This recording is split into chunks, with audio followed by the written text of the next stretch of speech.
Let me just say before I start that I don't own the rights to any of the music that you hear in this video.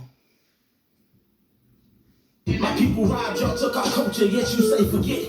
Well, let somebody rob your ass and you forget that shit. You won't forget, you didn't forget. And if I can't say shit about slavery, then don't bring up Hitler. So that's that shit you taught in slavery, forgive him, forget him. Well, look, I'm something like that, turn to fight back and remember, I got a different agenda. Look, I'm young, not scared, no fear, don't care, no hope in my blood, don't bring that ass right here. I'm here to wake up lions in the jungle and let them know too that if they catch you lurking, right that ass right here at the bottom's where they got us in the squalor. They don't give a fuck about you and me, and that I promise. And I don't know how much more you need to see to recognize that they're your enemies. Stevie Wonder is right.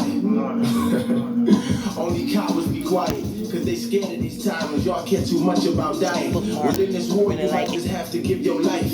Cause freedom ain't free, they say it's priceless. The same way your life is. War kind of racist cracker, heartless bastard, singing dogs and hoes in my brothers back when King marched in Selma. And them racist police remained in the system. Got rid of Connor, but the whites who wrote with Connor remained in the system. Would hate you and tell you to your face you a nigga. Type to spit on your grave or put a pistol to your temple. And now you wonder why police today keep getting off. Cause shit, them racists back then, that ain't run judicial system. That's right.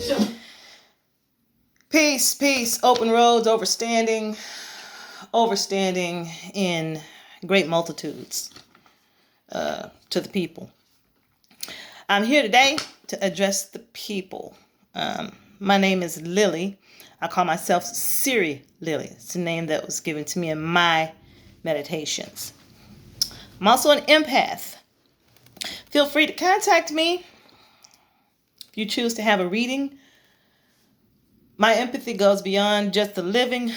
I'm an empath that experiences the feelings, if you will, and desires, wants of the ancestors. Yes, they do visit me. Thank goodness they can't touch me or see or awaken me by sound. But boy, those feelings, sometimes I wish it was the other way around. Anyway. I'm here to discuss this paperwork that has been filed by the Afro-Descendant Nation. I've been talking about the Afro-Descendant Nation for some time now. They found me. I didn't find them. Our views are the same. We matched up. And this is how the energy works. You draw people into you. You manifest those things that you want. You can make your realities. You can make the things that you want become a reality, good or bad. Just know you can manifest negative energy as well. So it's all about what comes out of you. You create the world around you. That's why I've said, be the change you want to see. Other people said that too, but that's what it means. Be the change, become that, and you'll attract those people. No one else matters. They really don't. As long as you defend yourself from anyone who stands against your values. The paperwork's been filed, folks. The Afro-Descendant Nation is officially suing America in international court. Let me repeat that. Give me some alkaline water. By the way, this shirt, Sassy Activist. Young lady on my page, her name is Sasha Leggett. She's the one who made the shirt. It's an awesome shirt. This is the Pure Justice League. Right behind me. Let me just turn around and see if I can see that. Pure Justice. She and the people involved. There's a gentleman too, and unfortunately, he's the one who drew me in, and I can't remember his name, but Sasha's name is one that's memorable. This is who is the creator of this t-shirt. I will have a t-shirt line coming soon. It's probably not going to be one that you devout, pious people will like, but be on the lookout. It's coming. So the paperwork's been filed. And what does this paperwork do? What is the Afro-Descendant Nation able to do for us? You already know a little bit about them, whether you believe what's on the website or not.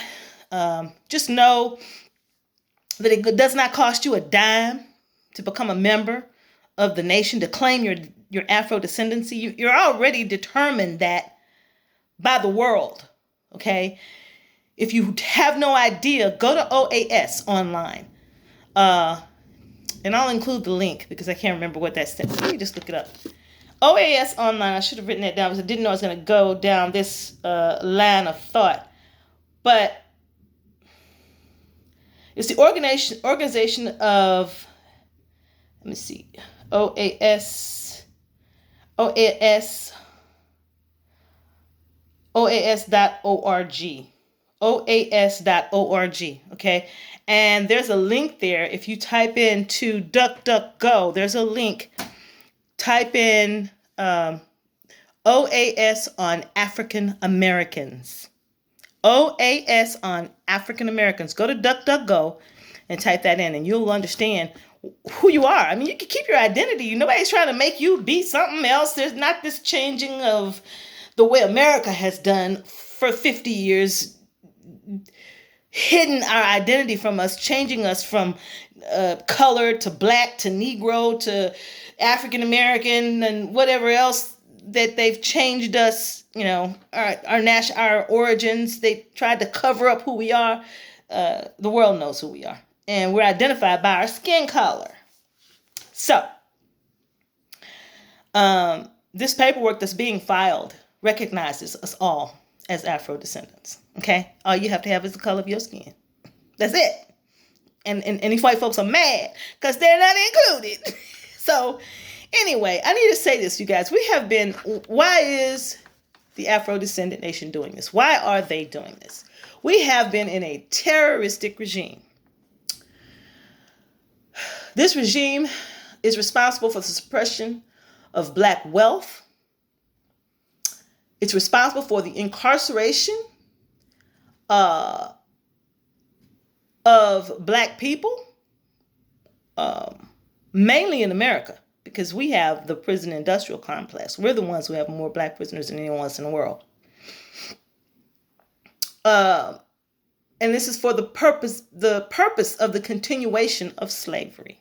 So this is why there are so many black people in America that are incarcerated. There's nothing wrong with us per se, no more than what we have been subjected to for the last 400 plus years on this continent. Okay. Slavery and the silencing of any political outcry over this behavior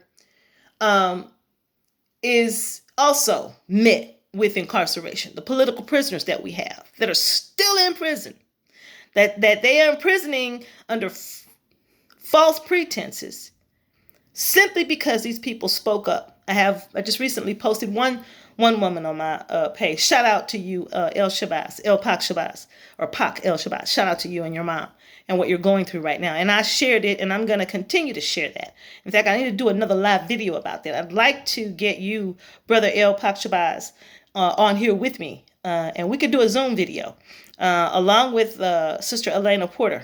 There are several people we need to bring in, because what I'm saying is only me, but I have people who can back it up. So,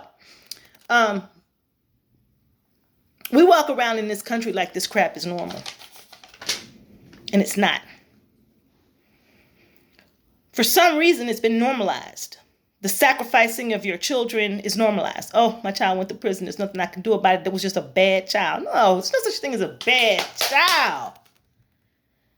These children are being created. The little boy who was 11 years old, the gang members had to murder him because he was out of control.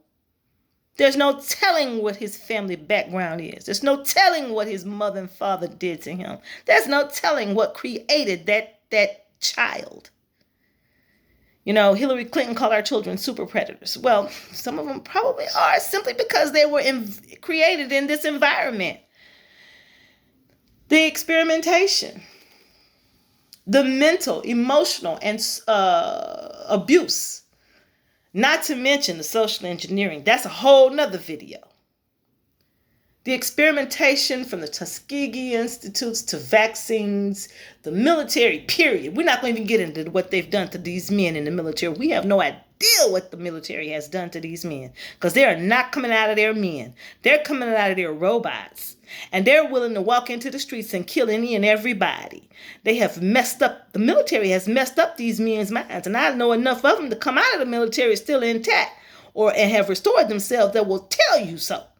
There are those, too, who come out of the military who won't say a damn word. And those are the ones that I'm worried about. Those are the ones that I wonder. I really do wonder. I need to say this, guys. I wonder if there are not people who have been on the police force particularly, but also in the military, who would just walk out if the order was given, start mowing down black men, women, and children. I wonder. I'm just being honest with you. I really wonder about that. Because there are some who will probably do it. Why? The environment. Colonialism. What's been done to them, to their minds. We don't even know. Because it's all top secret. They don't have to tell us what they're doing to us. What kind of shit is that? Y'all better wake up. Human rights violations are real. The social engineering, oh my God. They create social distancing in our own communities, okay? They create the social distancing between families using religion, have been doing this for hundreds of years. On this continent, they've been doing that to us. But they've done this worldwide. This is why the United Nations, 194 countries, including America, agreed that human rights is a thing. But you don't hear about human rights on the news, ever. Nobody talks about that. You ask yourself why. Why you don't hear those two words? Because they're buzzwords. And because yours are being violated. People, religion, politics, class, and colorism. So, I talk about the boule a lot. Because the boule on these college campuses are being taught that Israel is our friend. Yes, at Howard University. And some of these other HBCUs. Yes. Who's teaching these kids? Who's teaching these kids this crap?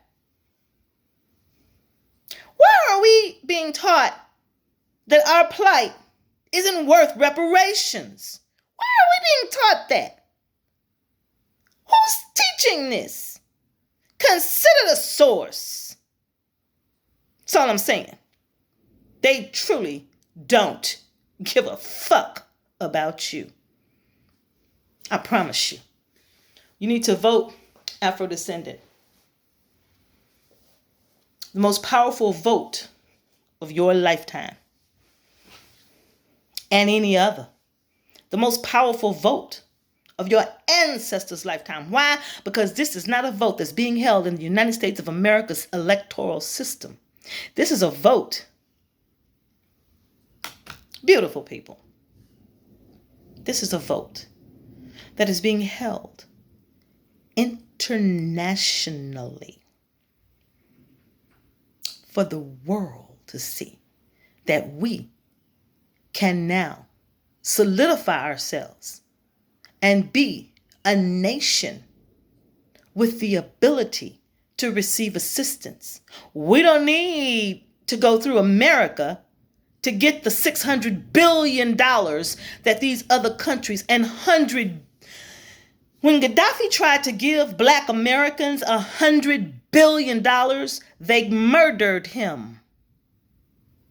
When Iran and Venezuela tried to give Black Americans $600 billion, America sent a missile and killed Soleimani, turned around and tried to assassinate President Maduro of Venezuela. He had to run to Mexico, and the Mexican president kept him safe. Don't think that Mexico loves America that much.